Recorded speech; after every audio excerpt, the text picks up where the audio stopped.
Hey guys, আপনারা টাকা তোলার পাসওয়ার্ড ভুলে যাওয়ার কারণে অনেক চিন্তার মধ্যে আছেন। চিন্তার কোনো কারণ নেই। এই ভিডিওটি সম্পূর্ণ দেখুন, ইনশাআল্লাহ আপনার সমস্যার সমাধান হয়ে যাবে। আপনারা যারা উত্তোলন বা লেনদেন পাসওয়ার্ড ভুলে গেছেন, কিভাবে আগের পাসওয়ার্ডটি রিসেট করে নতুন পাসওয়ার্ড অ্যাড করবেন। প্রথমত আপনার অ্যাকাউন্টে গিয়ে উইথড্রল অপশনে গিয়ে যে নাম্বার অ্যাড করতে চাচ্ছেন ওই নাম্বারটি প্রথমে দিন এবং নিচে আপনার লেনদেন বা টাকা তোলার পাসওয়ার্ডটি দিন। তারপর নিচে সাবমিট করুন। আশা করি আপনার বিকাশ বা নগদ নাম্বার সাবমিট হয়ে যাবে।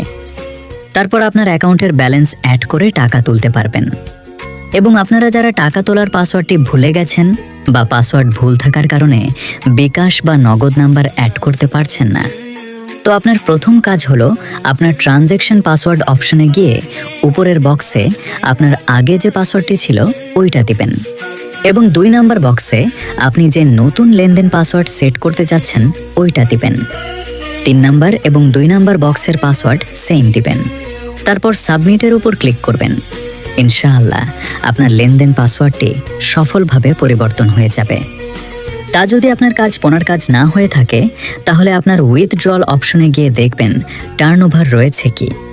আর যদি টার্নওভার হয়ে থাকে, তাহলে ওইটা গেম খেলে কমপ্লিট করুন। ইনশাআল্লাহ সফলভাবে পরিবর্তন হয়ে যাবে। তাছাড়া আপনাদের মধ্যে অনেকেই রয়েছে যা কিছু বুঝতে পারছে না, তাহলে দ্রুত আমার সাথে যোগাযোগ করুন।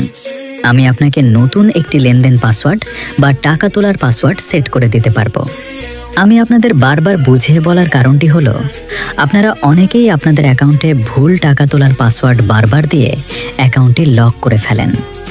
আপনারা যে কোনো সমস্যার সমাধান পেতে দ্রুত আমার হোয়াটসঅ্যাপ নম্বরে যোগাযোগ করুন।